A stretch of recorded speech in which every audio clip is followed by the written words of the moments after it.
Graça e paz, meus irmãos. Boa noite. Deus abençoe a todos. Bom, hoje é domingo. Como nós não estamos nos reunindo em nossa igreja local, nós estamos fazendo essa transmissão ao vivo, e dando continuidade à exposição da Palavra de Deus.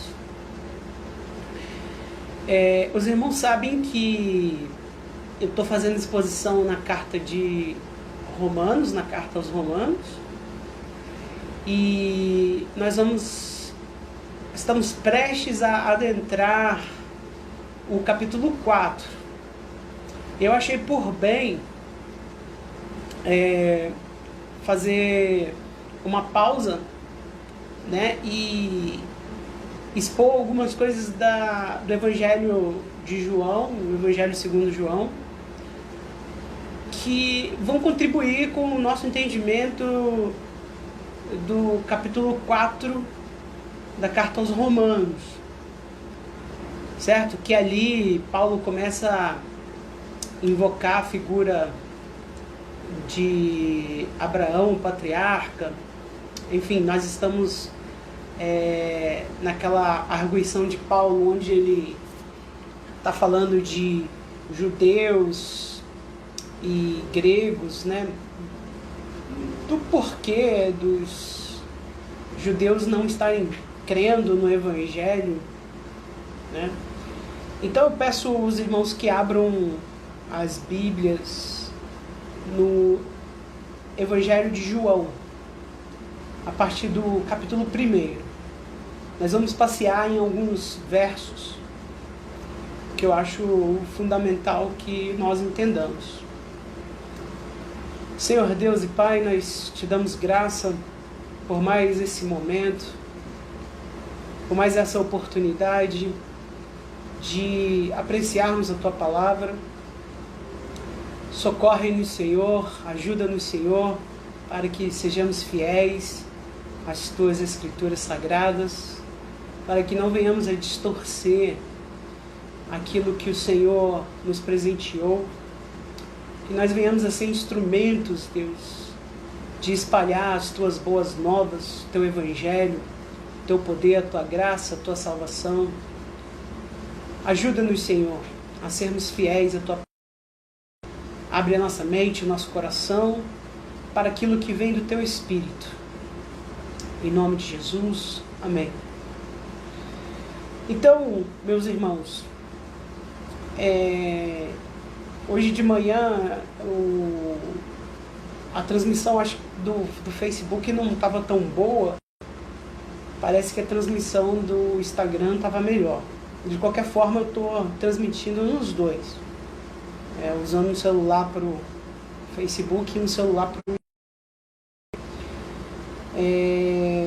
Não é uma experiência muito legal ficar falando para uma câmera, é um pouco frio, mas eu creio que pelo feedback os irmãos estão em casa assistindo e vendo e com as Bíblias abertas.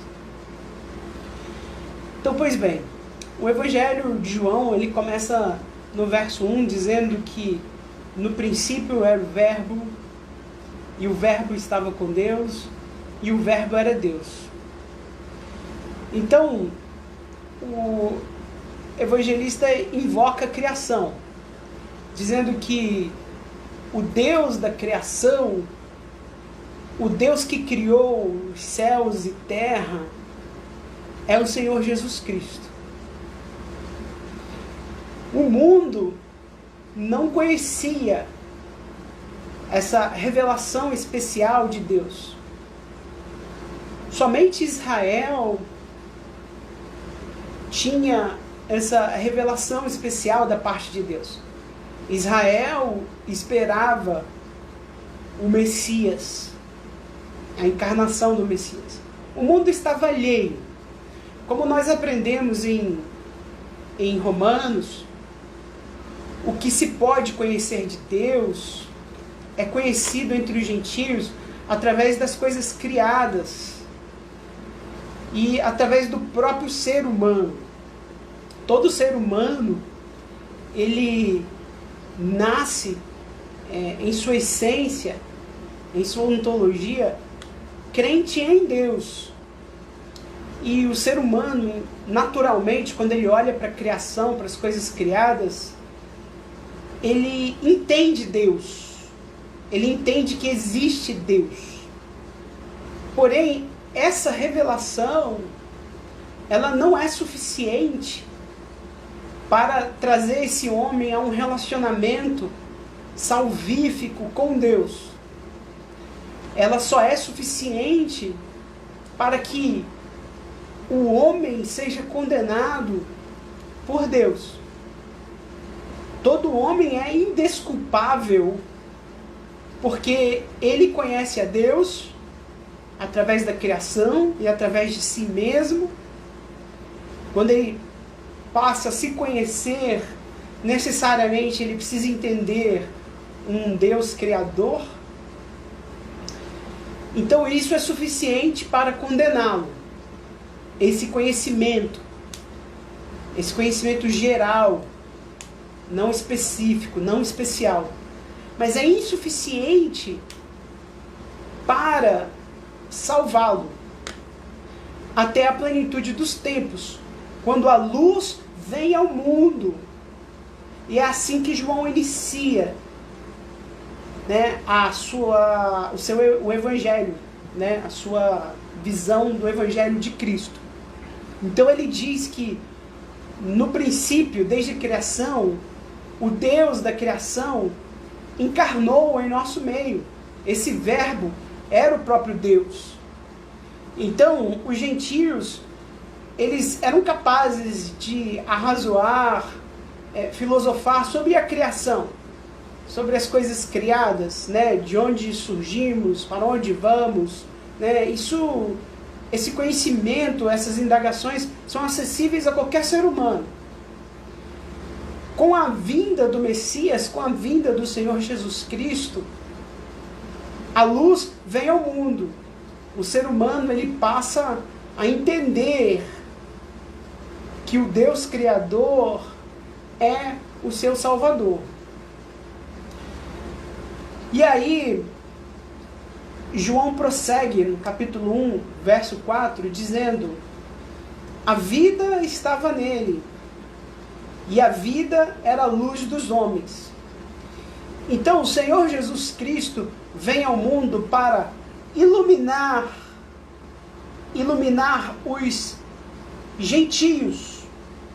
Israel já tinha iluminação das Escrituras. Israel tinha os profetas.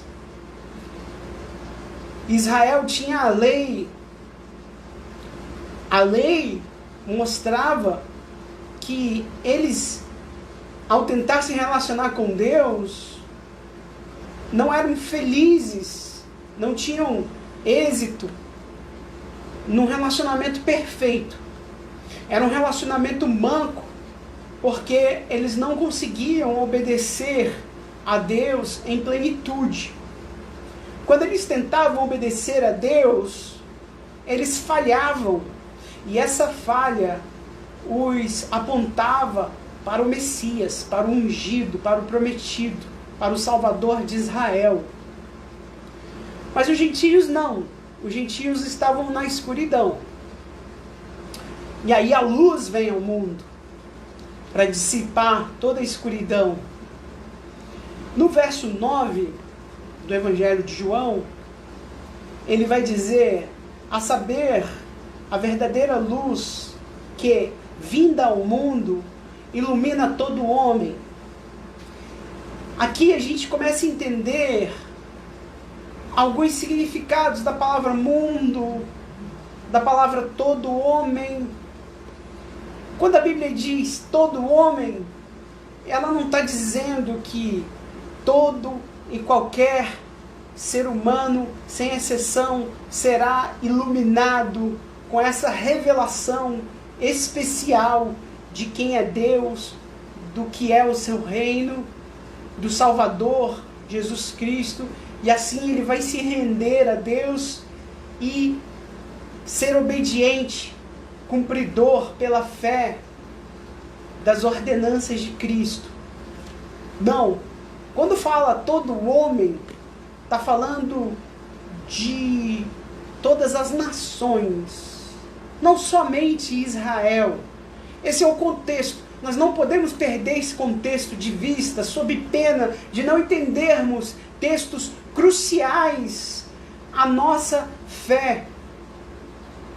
Muitos de nosso meio têm distorcido a palavra de Deus por erros básicos, por não entenderem o contexto, por não levarem em conta o contexto. E já já nós vamos chegar em João 3,16. Então, essa luz verdadeira, ela vem para iluminar todo homem. Deus não faz acepção de pessoas. Estava contido ali em Israel. Israel foi escolhido para ser uma grande nação, para levar essa luz ao mundo. Mas Deus jamais restringiu a salvação somente à nação de Israel. A salvação é para todo aquele que é iluminado por essa luz que veio ao mundo. A salvação é para todo aquele que crê. Todo homem, de toda tribo, raça, língua e nação. O verbo, verso 10. O verbo estava no mundo. O mundo foi feito por intermédio dele, mas o mundo não o conheceu. Novamente, o evangelista João, o apóstolo João, ele fala que o mundo, ou seja, os gentios, fora de Israel, se conhecia a criação, mas não se conhecia o Criador, o Senhor Jesus Cristo. Se conhecia, as pessoas podiam ver a criação e entender que havia um Criador, mas esse Criador não havia sido revelado a eles. O mundo, até então, até a vinda da luz ao mundo, o mundo não o conheceu. As nações não o conheceram. E aí no verso 11, João vai dizer: veio para o que era seu. Ou seja, ele veio para o seu povo, em primeiro lugar. Lembrem-se que Paulo, ele sempre usa a expressão primeiro do judeu e depois do grego. Então, a revelação especial, a iluminação, primeiro veio para o judeu, depois para o grego. Como Jesus vai dizer à mulher samaritana, alguns capítulos à frente, a salvação vem dos judeus. Então, ele veio para o que era seu, e os seus não receberam. A palavra receber aqui não pode ser tirada do contexto do resto das Escrituras, do entendimento da doutrina da salvação. Esse não receberam não quer dizer que Israel tinha o poder de negar o Messias. Muito pelo contrário. Os evangelhos vão nos ensinar que o próprio Deus enviou um espírito entorpecente para que eles, vendo, não enxerguem, ouvindo, não ouçam. Então não é o homem que decide se ele recebe a Deus ou não. É Deus quem decide se o homem vai receber Deus ou não. Eu costumo falar e falo com veemência que nunca, jamais, nenhum ateu chegará diante de Deus e dirá: eu te rejeitei. Antes ele ouvirá da parte de Deus: fui eu quem te rejeitou. Então, o que quer dizer receber?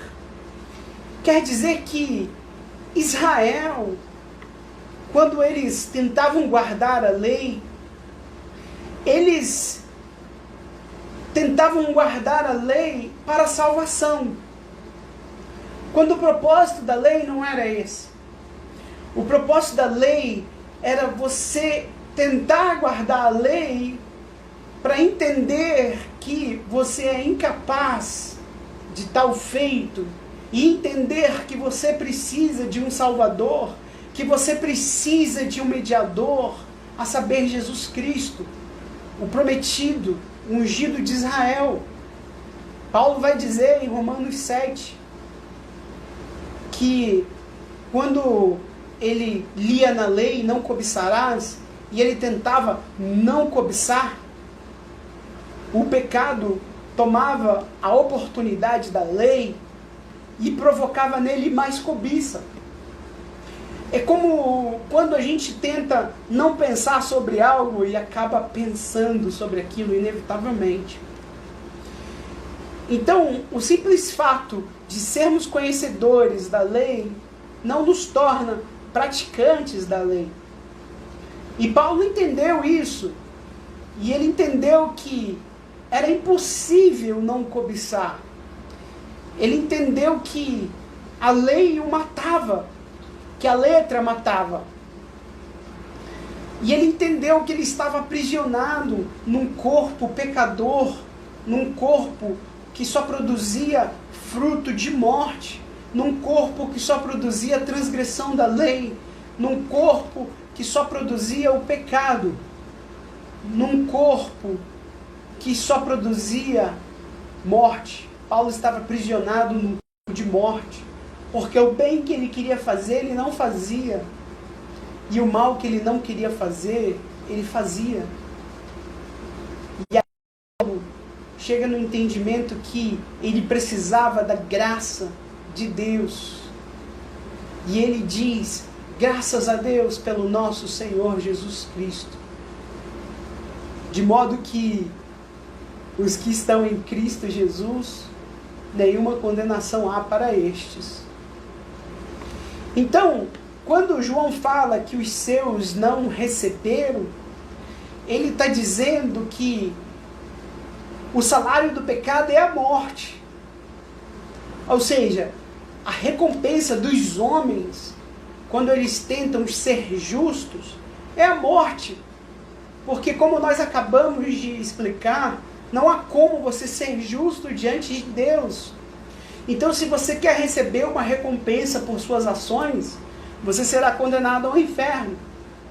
Mas o dom gratuito de Deus é a vida eterna. Então, o dom de Deus, a luz do mundo, Jesus Cristo, o Salvador, o Messias, ele não é conquistado, ele é recebido. E Israel não quis receber. Israel não quis a justiça que vinha de Deus, a justiça de Cristo. Israel quis estabelecer a sua própria justiça. Eles quiseram dizer que eles eram descendentes de Abraão, cumpridores da lei e, portanto, herdeiros do reino de Deus. E Jesus vai ter um embate ferrenho com esses mestres da lei, ao ponto de dizer que eles são filhos do diabo. Então, quando João descreve que eles não receberam, não se trata de livre-arbítrio, se trata de arrogância humana, se trata de estar morto em seus delitos e pecados e não enxergar a luz de Deus, preferir as suas obras más, preferir as suas próprias obras, a sua própria justiça. Então, o dom de Deus, que é o Evangelho, que é o Senhor Jesus Cristo, ele não é conquistado, ele não é exercitado, ele é recebido de forma gratuita. E Israel não recebeu. Não recebeu porque Deus não os iluminou. Antes, os cegou.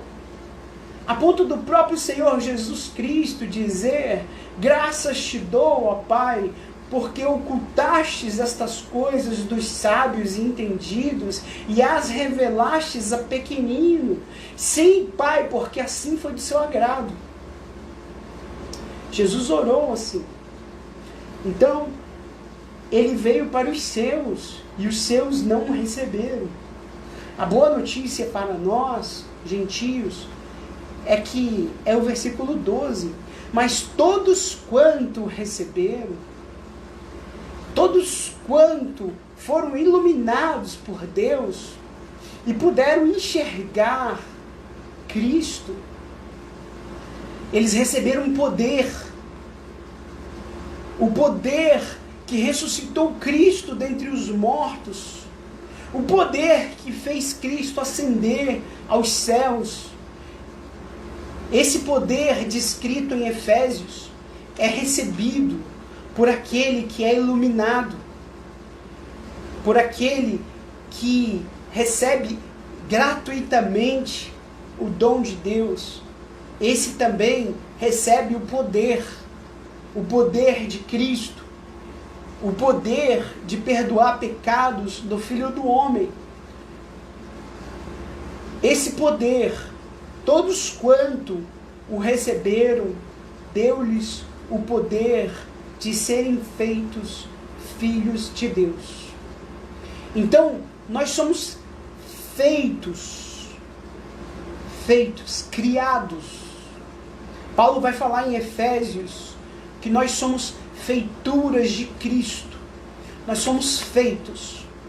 Como um oleiro amolda o vaso de barro, Deus com suas mãos nos faz, nos cria. Nós somos feituras dele, Paulo vai dizer em Efésios 2:10. Criados em Cristo. Então nós somos criaturas de Cristo. Nova criatura. Não uma criatura caída desde o Éden, filho de Adão, com a imagem distorcida, a imagem de Deus distorcida. Agora nós somos recriados. Nós somos novas criaturas. Nós somos feituras de Deus, criados em Cristo, para toda boa obra. Aí sim, vêm as boas obras. Depois, não antes.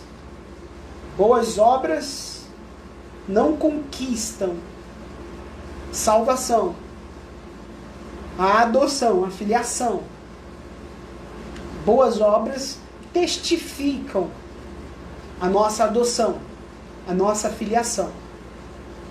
Então, todos quanto recebem, ou seja, todos que se humilham diante de Deus, dizendo: eu não tenho justiça própria, as minhas obras não são perfeitas, eu estou aquém da tua glória, ó Deus santo, santo, santo. Eu sou pecador, eu careço da glória de Deus. Todo ser humano que se humilha para Deus é porque Deus o iluminou, Deus o revelou quem ele é e quem Deus é. Não uma revelação como a que havia no mundo, somente da criação, somente contemplando as coisas criadas e arrazoando sobre um Deus, somente tentando se autoconhecer com as ferramentas limitadas que nós temos, para então conhecer a Deus. Mas agora nós recebemos uma revelação especial que nos humilha na posição de pecadores, mortos em seus delitos e pecados, escravos do pecado, necessitados do perdão de Deus. Diante dessa revelação e desse entendimento no nosso espírito, nós nos prostramos para o Deus de Israel e dizemos: tem misericórdia, Senhor, salva-me. Dizemos como Paulo: quem és tu, Senhor? Entendemos o senhorio daquele que nos resgatou, que nos iluminou espiritualmente.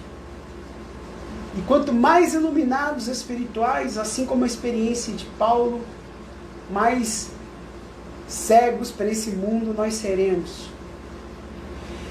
Então, todos quanto receberam, foi dado o poder de serem feitos filhos de Deus. E aí, João continua no versículo 13, dizendo: estes, os quais não nasceram do sangue, nem da vontade da carne, nem da vontade do homem, mas de Deus. Então, aqueles a quem Deus escolheu se revelar, aqueles a quem Deus escolheu chamar de forma eficaz, recebem o poder para se tornar filhos de Deus. E eles são nascidos novamente, mas não da vontade do homem, nem da carne, nem do sangue, mas eles são nascidos de Deus. Toda obra de salvação pertence a Deus. Deus não divide a sua glória. Deus não divide a sua glória. É dom de Deus. Não vem de obras. Não vem dos homens, para que ninguém se glorie diante de Deus. Paulo vai dizer em Efésios: eu disse que ninguém jamais chegará diante de Deus e vai arrogar mérito por estar sendo arrolado no livro da vida. E nem ninguém vai arrogar mérito por não estar sendo arrolado no livro da vida. Ninguém jamais vai poder dizer: eu te escolhi, nem poderá dizer: eu não te escolhi. Porque toda obra pertence a Deus. É uma obra monergista. Mono, um. Energia de um, ação de um. Ao contrário de sinergia, ao contrário de sinergismo, onde há uma cooperação, no Evangelho, nas Sagradas Escrituras, nós cremos que a salvação ela é monergista. Ela é totalmente arquitetada e executada por Deus. Eu espero que a esse ponto nós já estejamos maduros na palavra de Deus para entender isso com tranquilidade. Prosseguindo no Evangelho de João, ainda no capítulo 1, no verso 29, é dito o seguinte: no dia seguinte, viu João a Jesus, que vinha para ele, e disse: eis o Cordeiro de Deus, que tira o pecado do mundo. Mas um texto que tem sido deturpado por muitos pregam um universalismo, onde Deus salvará todos. Não, meu irmão, não, minha irmã. A Bíblia nunca afirmou isso. De novo, a palavra mundo está falando das nações. Até então, somente Israel tinha os profetas apontando seus pecados e os incitando a prantear por misericórdia. O ofício de profeta era o ofício de apontar pecados. A Bíblia diz que onde falta profecia, corrompe. Sodoma e Gomorra não tiveram profetas. E eles se corromperam no nível de o próprio Deus vir e destruir aquelas duas cidades. Então o Cordeiro que tira o pecado do mundo é o Cordeiro que veio salvar também as nações, e não somente Israel. Essa é a linguagem do apóstolo João. Olha a conexão. Olha a conexão. A palavra mundo pode ser claramente substituído por nações. Porque até então, Israel tinha uma esperança deturpada da vinda do Messias. É como se eles sustentassem um slogan que Israel será uma grande nação, que o Messias viria num trono terreno, e Jesus, em toda a sua caminhada, tentou desfazer essa ideia de que o reino dele era desse mundo. Inclusive, quando ele estava diante de Pilatos, ele disse: o meu reino não é desse mundo. Então, meus amados, eu queria criar um pano de fundo para a gente chegar no capítulo 3 do Evangelho de João. Então, se os irmãos puderem, dá uma folheada para o capítulo 3. João, capítulo 3.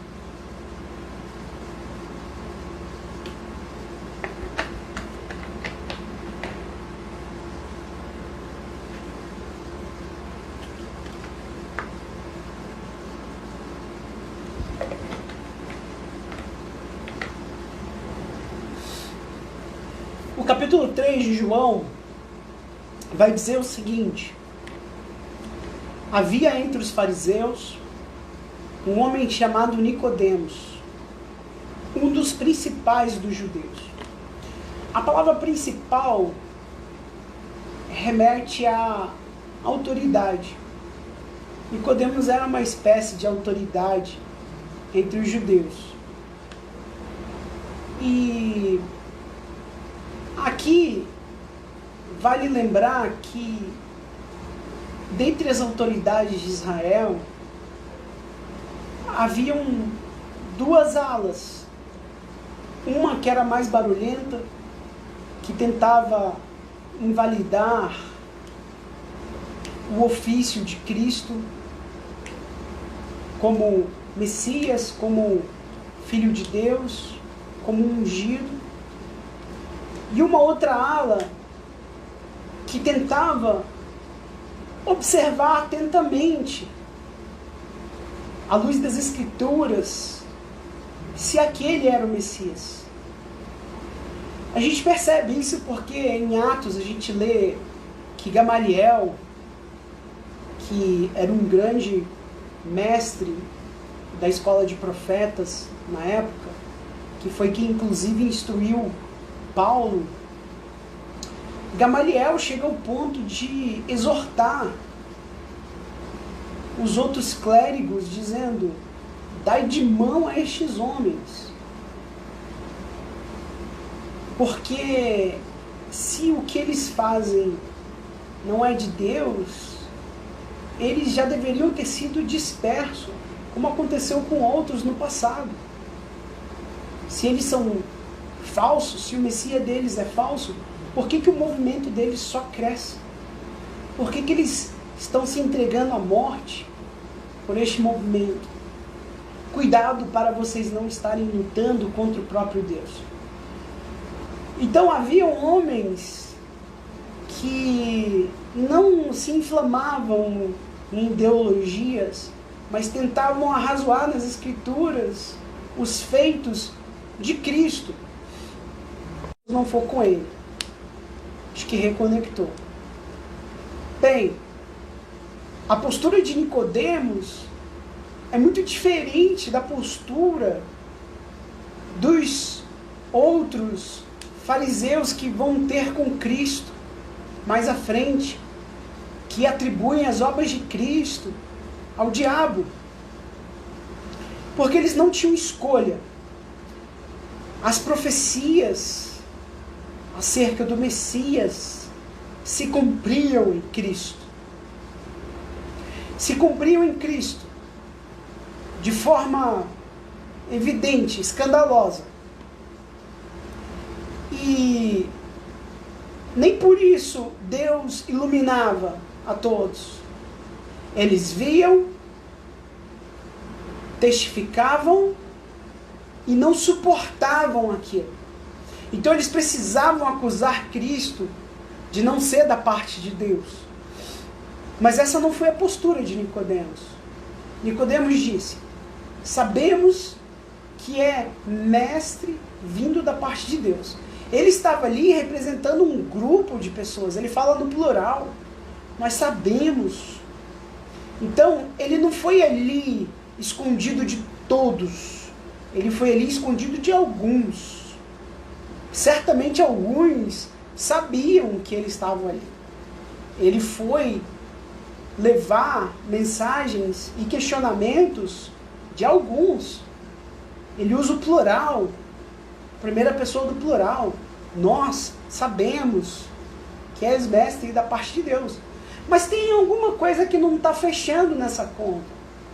A gente não consegue entender por que Israel está rejeitando.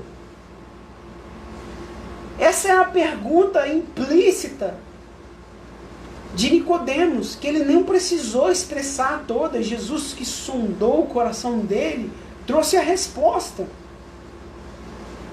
Trouxe a resposta a Nicodemos. Jesus disse, no versículo 3, em verdade, te digo, que se alguém não nascer de novo, não pode ver o reino de Deus. Nicodemos, as pessoas não estão enxergando porque elas não foram nascidas de novo. Elas não foram regeneradas. Elas não foram regeneradas e elas não receberam iluminação da luz que veio ao mundo dentro de Israel.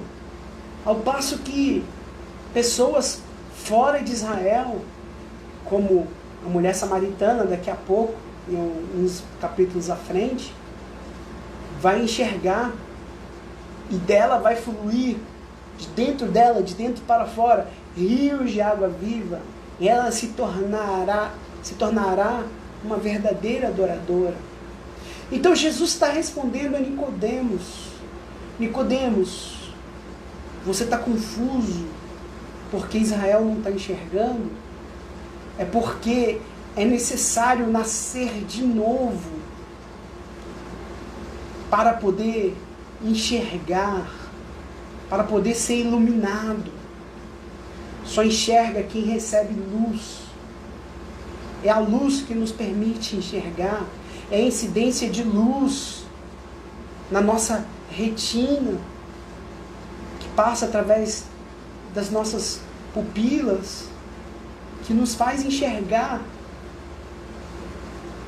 E para que Cristo, a luz que vem ao mundo, que veio às nações, seja enxergado, quer seja dentro de Israel, quer seja fora de Israel, é preciso um novo nascimento.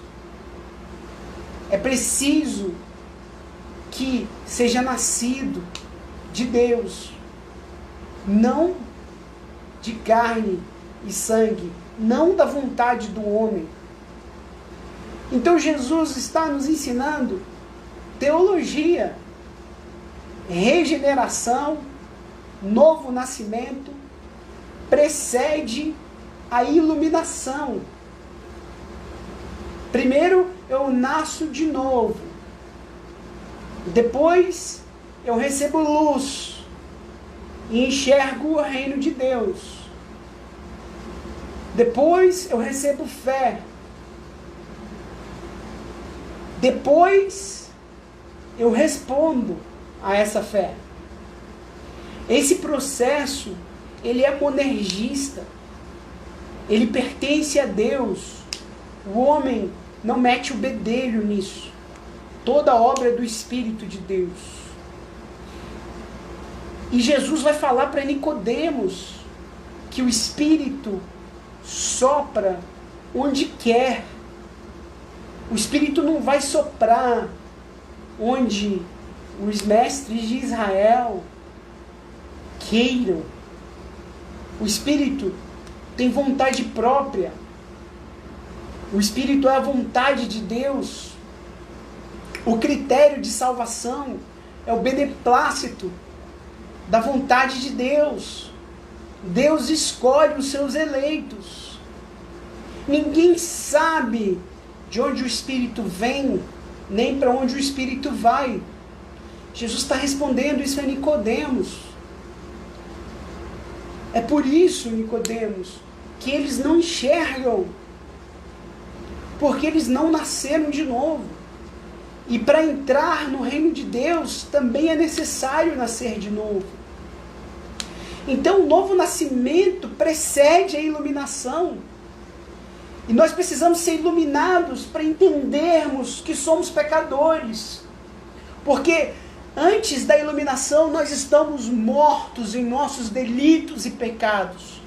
Nós só passamos a entender que nós estamos mortos, inúteis, nulos, em nossos delitos e pecados, a partir do momento que nós fomos iluminados. E aí nós recebemos a palavra de Deus. Nós recebemos fé. A fé vem pelo ouvir. E o ouvir da palavra de Deus, Paulo vai dizer em Romanos 10:17. E para nós ouvirmos a palavra de Deus e enxergarmos que somos pecadores miseráveis e que precisamos desse Messias Salvador, nós precisamos ser iluminados. E aqui está Jesus dizendo que para alguém ser iluminado, precisa ser regenerado. E aqui está o apóstolo João dizendo que essa regeneração, esse novo nascimento, essa feitura de Deus, essa nova criação, esse amoldar de barros pelas mãos do oleiro, ela é feita somente por Deus. O homem tem participação zero. O que muitas pessoas confundem é a conversão. Pessoas têm experiência de conversão após terem sido regeneradas. E muitas vezes essa regeneração é assintomática. Eu não estou dizendo que todas as vezes será assintomática. Eu estou dizendo que muitas vezes é assintomática.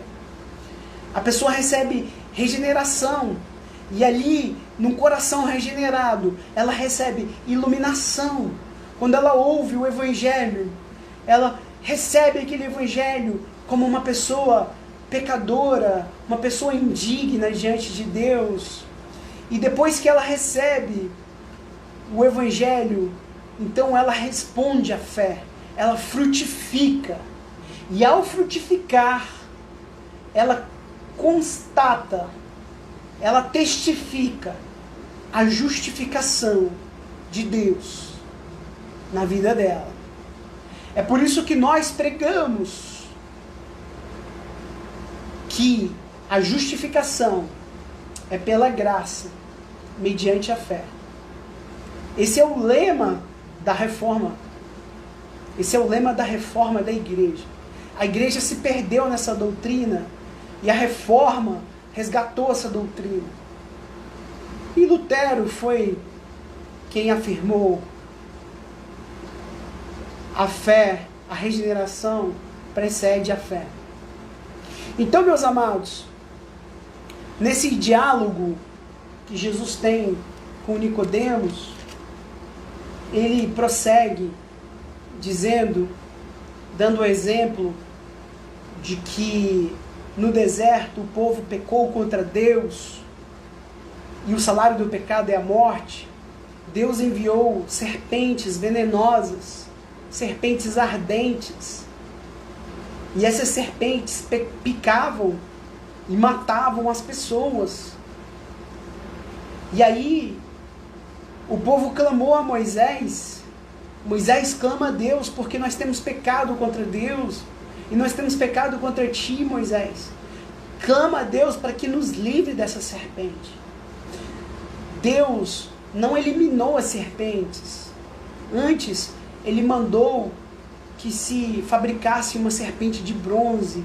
E essa serpente fosse erguida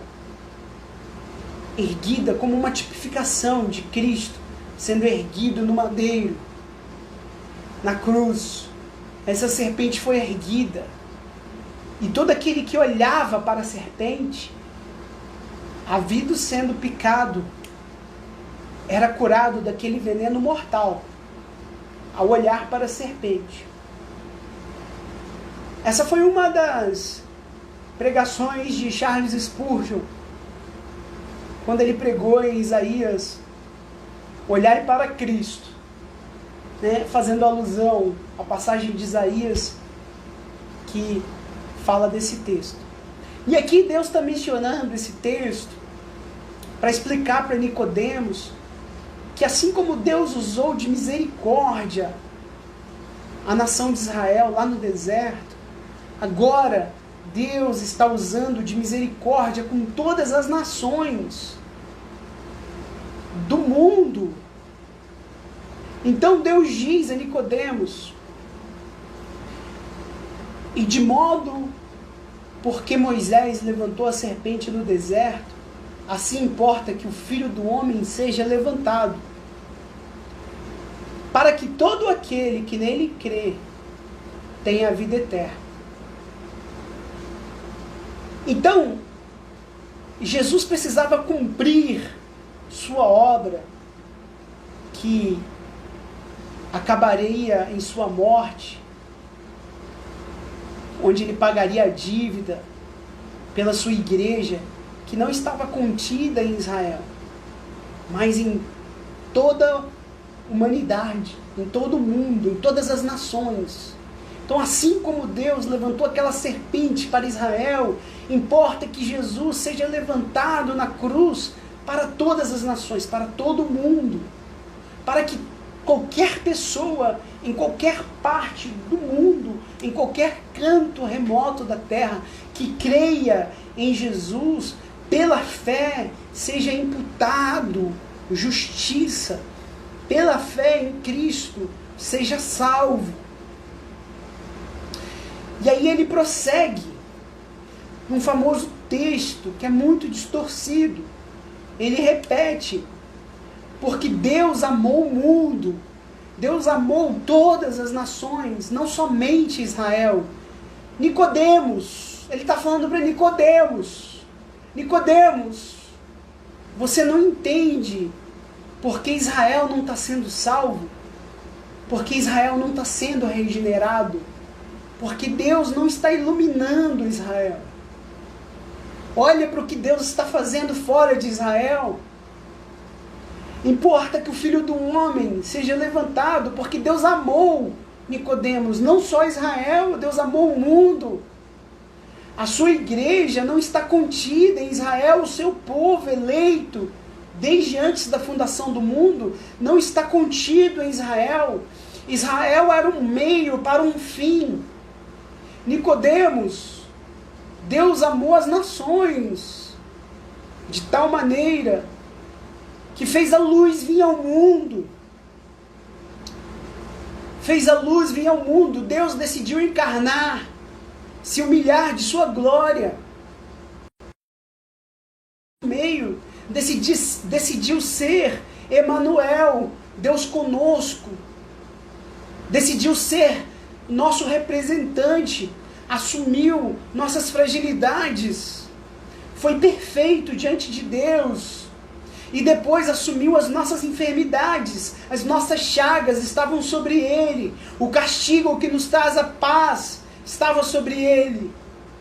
Nicodemos, Deus amou as nações, para que todo aquele que nele crê tenha justiça imputada por meio desta fé.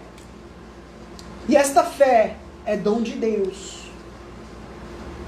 Se fosse uma fé atingível por mãos humanas, eles não seriam nascidos de Deus, seriam nascidos da carne e do sangue. E nós lemos aqui que os que creem em Cristo não são nascidos de carne nem sangue, mas de Deus. A obra é de Deus. Deus não divide sua glória. A fé é um dom de Deus, não é obra humana, para que ninguém se glorie. E aí Jesus prossegue dizendo que ele amou o mundo de tal maneira que deu o seu único filho gerado para que todo aquele que nele crê não vá para o inferno, não pereça, mas tenha vida eterna. Porquanto Deus, Nicodemos, não enviou o seu Filho ao mundo para condenar as nações. É isso que Jesus está falando para Nicodemos, no verso 17. Deus não enviou o seu Filho ao mundo para que julgasse o mundo. A luz não brilhou para que o mundo fosse julgado. Essa teologia é praticada em Israel, onde Deus vai exaltar a nação de Israel e condenar todas as outras nações, Nicodemos, não vem de Deus. Não é esse o propósito de Deus, Nicodemos. Você é mestre em Israel e não entendeu isso. Até quando vocês não entenderão misericórdia quero e não holocausto? Jesus não veio liderar Israel numa guerra mundial, onde Israel seria um grande império. Jesus veio salvar pessoas de toda tribo, língua, raça e nação. Jesus não veio trazer juízo.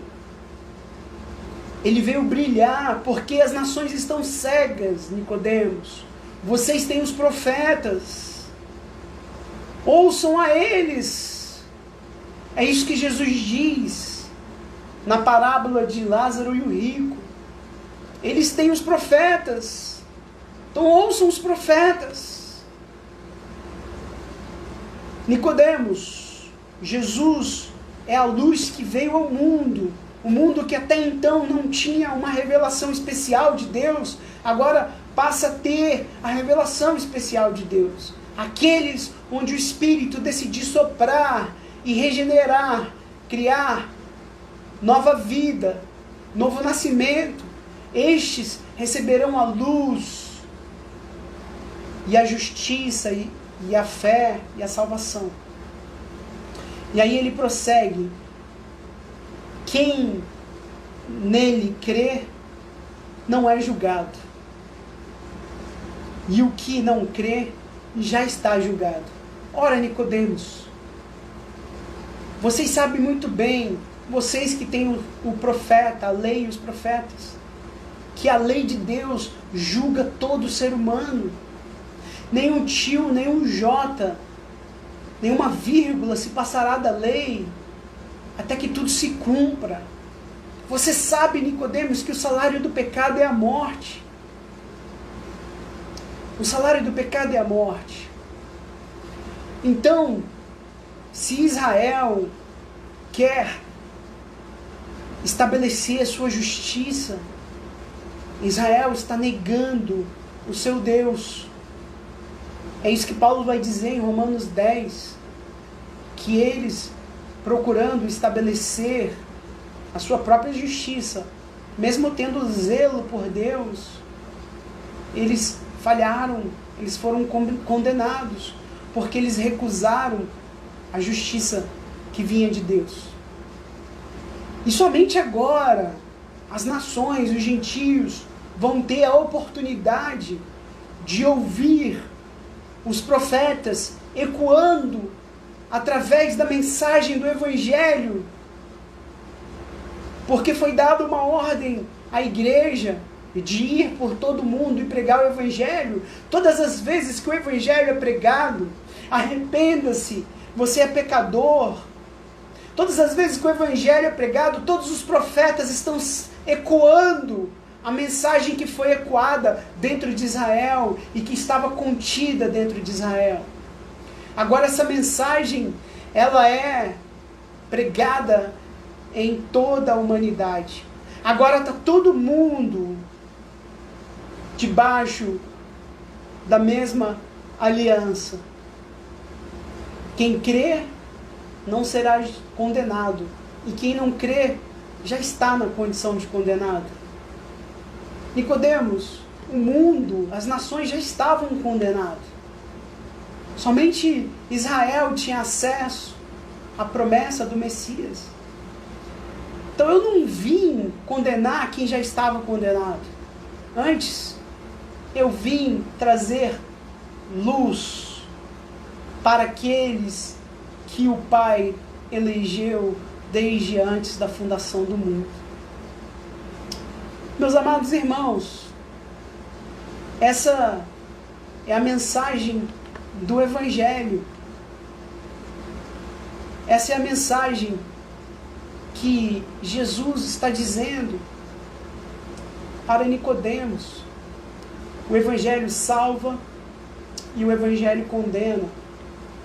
Todas as vezes que o Evangelho é pregado,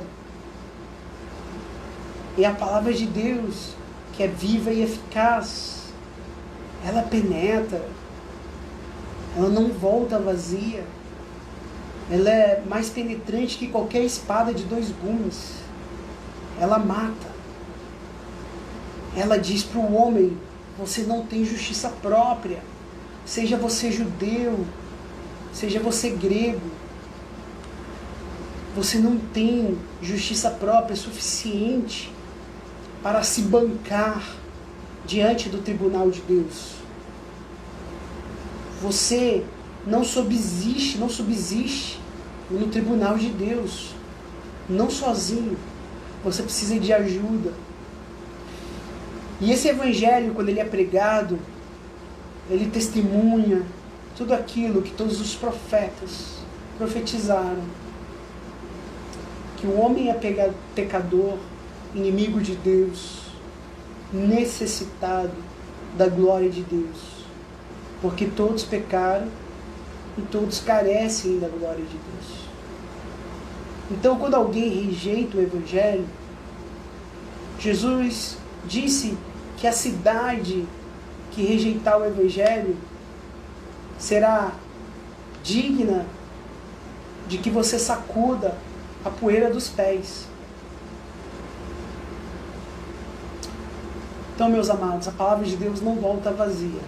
Ela faz o que apraz. O Espírito de Deus decide quem ele salva. A transmissão já se encerrou ali no Instagram. Pelo jeito foi excedido o tempo. Nós vamos fazer uma oração agora, nesse momento. Senhor Deus e Pai, essa palavra é tua, não é minha. Deus, o povo é teu, não é meu. Faz com que essa palavra frutifique em nossos corações. Onde há um coração que não foi alcançado pelo Teu Espírito, nós oramos que o Teu Espírito, conforme a Tua vontade, faça a obra do novo nascimento, da regeneração, para que essa pessoa possa receber em iluminação a Tua palavra, o Teu Evangelho, possa receber fé da Tua parte e então produzir fruto advindo dessa fé operosa, dessa fé que testifica a Tua obra monergista. Nós te clamamos por misericórdia, Deus. Nós te clamamos por propiciação. Perdoa-nos, Senhor Deus. Tem misericórdia de nós, pecadores. Tem misericórdia de nós. Deus, nos ajuda. Nos ajuda, Deus. Nos atrai para Cristo. Nos envia para Cristo. Nos guarda em Cristo. Assim nós te pedimos, ó Pai. Em nome de Jesus. Amém. cada um dos irmãos tenha uma semana de paz. Da paz que excede todo entendimento. Da paz que não anda por vistas. Sim, nós somos carnais, nós nos alarmamos com situações, nós temos momentos de angústia, mas nós temos o gozo da paz que excede todo entendimento. Fiquem com Deus.